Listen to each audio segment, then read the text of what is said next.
Hello everyone, कैसे हैं आप सब। Welcome back to my channel. I hope आप सब अच्छे होंगे। यहाँ पर हम करने वाले हैं डेली करंट अफेयर की क्लास।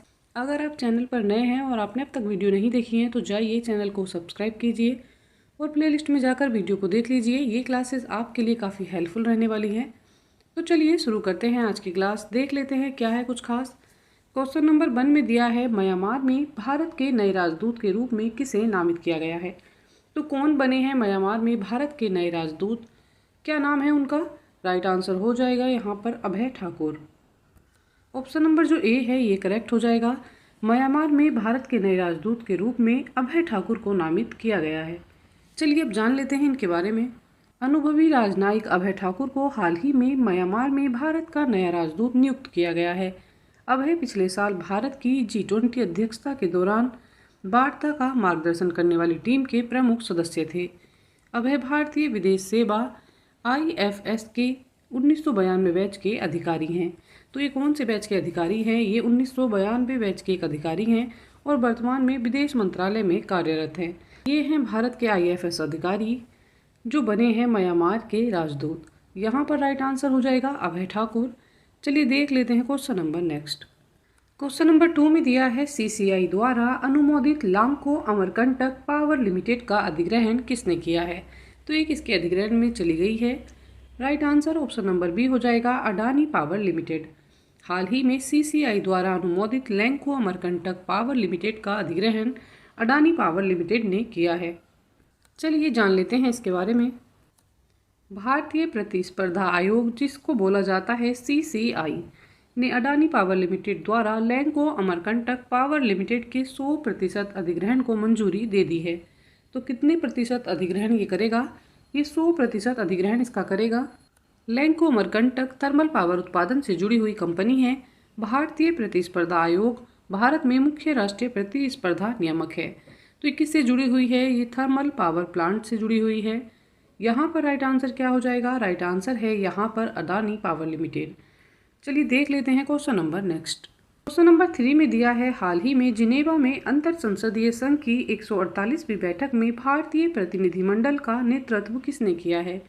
तो किसने भारतीय प्रतिनिधिमंडल का नेतृत्व किया है। Right answer option number A हो जाएगा, हरिवंश नारायण सिंह। हाल ही में जिनेवा में अंतर संसदीय संघ की जो 148वीं बैठक हुई है उसके भारतीय प्रतिनिधिमंडल का नेतृत्व हरिवंश नारायण सिंह ने किया है। Right answer option number A है। जानते हैं इनके बारे में। राज्यसभा के उपसभापति हरिवंश नारायण सिंह ने स्विट्जरलैंड के जिनेवा में अंतर संसदीय संघ IPU की 148वीं बैठक में भाग लिया है।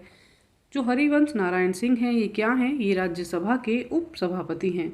उन्होंने भारतीय संसदीय प्रतिनिधिमंडल का नेतृत्व किया है।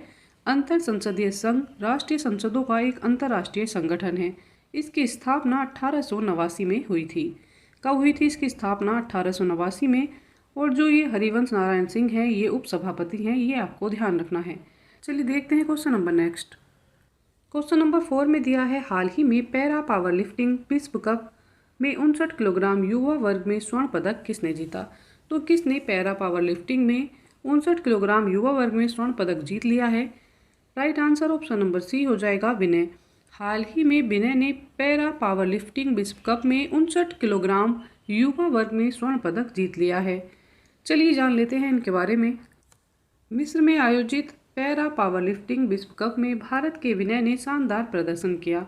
उन्होंने 59 किलोग्राम यूथ वर्ग में 120 किलोग्राम वजन उठाकर स्वर्ण पदक जीता है। 18 साल के एथलीट विनय उत्तर प्रदेश के गोरखपुर के रहने वाले हैं। तो ये कहाँ के रहने वाले हैं। ये उत्तर प्रदेश के गोरखपुर के रहने वाले हैं और इनकी आयु है 18 साल। इस स्पर्धा में मिस्र के अहमद अब्देल कादर ने रजत पदक जीता है। उन्होंने रजत पदक जीता है और विनय ने जीता है स्वर्ण पदक। यहाँ पर राइट आंसर विनय हो जाएगा। चलिए देख लेते हैं क्वेश्चन नंबर नेक्स्ट।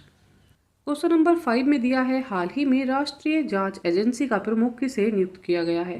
कौन बने हैं राष्ट्रीय जांच एजेंसी के प्रमुख। राइट आंसर हो जाएगा यहाँ पर ऑप्शन नंबर बी, सदानंद बसंत तिथि। हाल ही में सदानंद बसंत तिथि को राष्ट्रीय जांच एजेंसी का प्रमुख नियुक्त किया गया है। ऑप्शन नंबर जो बी है ये करेक्ट है। जानते हैं इनके बारे में। महाराष्ट्र कैडर के अधिकारी सदानंद बसंत दाते को राष्ट्रीय जांच एजेंसी NIA का प्रमुख नियुक्त किया गया है। पीयूष आनंद को एनडीआरएफ का महानिदेशक बनाया गया है और राजीव कुमार शर्मा को पुलिस अनुसंधान और विकास ब्यूरो का महानिदेशक नियुक्त किया गया है। इस क्वेश्चन का राइट आंसर क्या हो जाएगा? इस क्वेश्चन का जो राइट आंसर है वो सदानंद बसंत तिथि है। चलिए देख लेते हैं question number next. Question number 6 में दिया है दिव्यांगों के लिए चुनाव प्रक्रिया को आसान बनाने के लिए कौन सा ऐप लॉन्च किया गया है। तो दिव्यांगों के लिए चुनाव प्रक्रिया आसान हो जाए इसके लिए कौन सा ऐप लॉन्च हुआ है? यहाँ पर right answer option number C हो जाएगा, सक्षम। हाल ही में दिव्यांग जनों के लिए चुनाव प्रक्रिया को आसान बनाने के लिए एक ऐप लॉन्च किया गया है जिसका नाम है सक्षम। चलिए जान लेते हैं इस ऐप के बारे में। चुनाव आयोग ने चुनावी प्रक्रिया में पहुंच और समावेशिता को सुनिश्चित करने के लिए सक्षम ऐप लॉन्च किया है। चुनाव आयोग ने घोषणा की है कि 85 वर्ष से अधिक उम्र के मतदाता और 40% बेंचमार्क विकलांगता वाले विकलांग व्यक्ति घर से ही मतदान कर सकेंगे।